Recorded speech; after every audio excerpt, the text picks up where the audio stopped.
What are good sandals to wear? Let's find out. Let's talk about that. So many people will be like, well, would I wear flip-flops all summer? And they think it's a good thing. And I see where they're going. Yes, it's flexible and your toes are free. They're not stuck inside of a shoe. But there's like a whole other layer of now wearing a flip-flop that you might not think about. And your toes know all about it. So I will show you some of my collection of shoes. I will show you the ones that I don't wear anymore, and I will tell you why. You get your flip-flops, and I'll go through this really quickly. Flip-flops are good in that they're flexible, and these happen to not be flexible at all. Okay, so there's that. The other thing is only your big toe is hooked in there, and everything else has to claw to actually keep it on, and I will show that. So there's my foot in it, what it's used to like doing and looking like. But if I really actually wanted to be able to fully spread my toes out, what you actually need to do when you're walking, this is how much space I actually need. And so I am off the edge of that. It's definitely not wide enough. And because of this strap, it actually helps to stay on my foot so my toes aren't clawing so much, but let's go take a walk in them.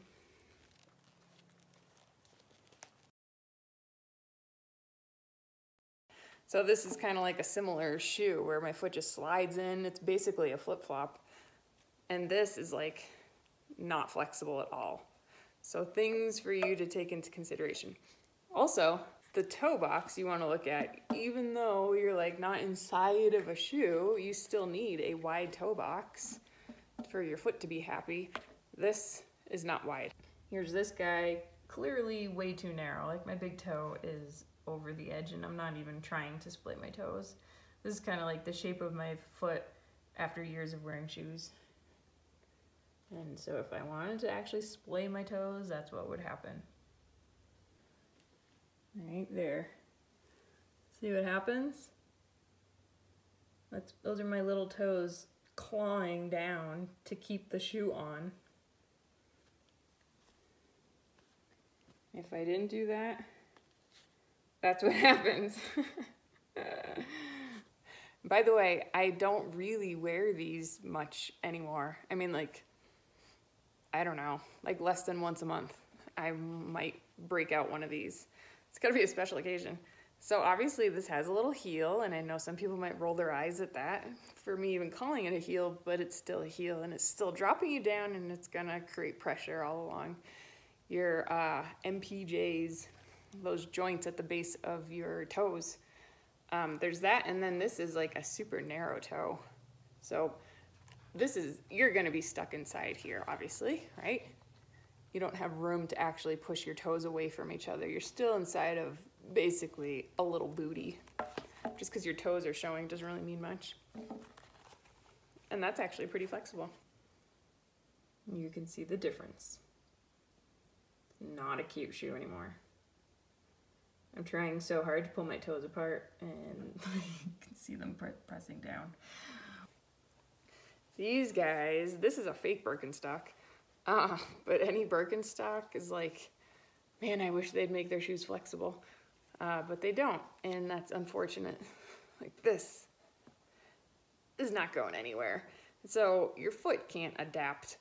There's that, but they do have a nice wide toe box. That's basically the shape of my foot. I honestly haven't kept up with Birkenstocks and their styles lately, like the rest of the world has. But I feel like they got thicker because they got trendy, and that's what happens. This is kind of like seeing inside of your normal shoes. This is what your foot looks like at best.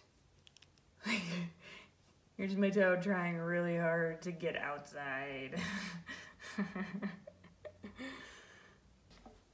Oh, and by the way, about Birkenstocks, if your foot is too wide for that, it's gonna get squished in because they do that like beveled edge all along the shoe. It's basically like wearing a shoe, and now you're no longer free anymore. So that's a bummer. Okay, we're moving up, by the way. This is actually better. It's flexible. However, there's your little tiny little heel. I mean, why did they put that on there? It's so unnecessary. It's just silly, but it's a cute shoe, isn't it? I'll show you this on my foot and you will see I can't get full splay of my toes in there. So you can see the shape of my foot on the right versus the shape of my foot on the left. Just because my big toe is out, it's still, all of this is still getting squished inwards. It's too tight for anybody. You can see they're getting red already too, just from wearing this little shoe. You also want to look here and how much is it pushing your toe that way. This is like my out shoe going somewhere where I need to look semi-nice or something, because my foot can basically be free in there. You can see it's pretty straight here. It's fairly wide. My toes do get a little bit trapped, like my pinky toe gets pushed in a little bit there. But it is flexible and it does have a tiny little heel lift. So when I say I'm wearing this, I'm wearing it for like a couple hours on like a Friday, and that's about it. And then any other time that I'm in a sandal, it will now be this shoe. And you can see why. See how wide that is compared to everything else. Way different. It's clearly flexible. It's actually made to run in. This is a Luna sandal. I'm not giving you the brands of anything else because they're not worth buying. This is the only one that's a Vibram sole. It's gonna last forever. And there is zero restriction of my toes. So now let's strap these suckers on. This one is okay, because I can do that. And I don't love that this strap stops me, because I think I could still go wider. That's as much as I can splay my toes, and it's letting me. And it's a cool shoe. And there's the Luna. Ultimately, what we should all be wearing, stuff like this.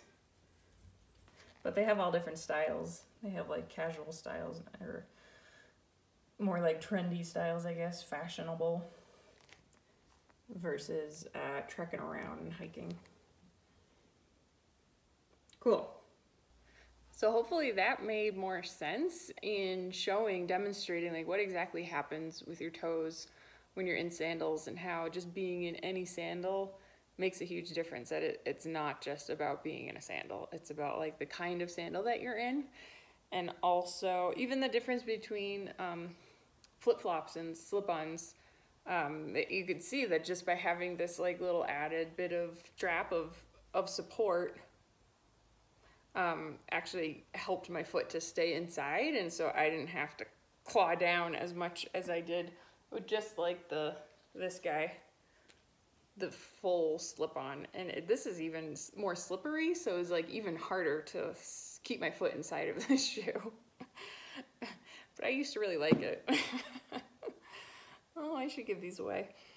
Okay, so hopefully that made sense. If you have any questions, always reach out to me. If you missed that on like what sandal is a great sandal to be wearing, it's Luna. Anything similar to this is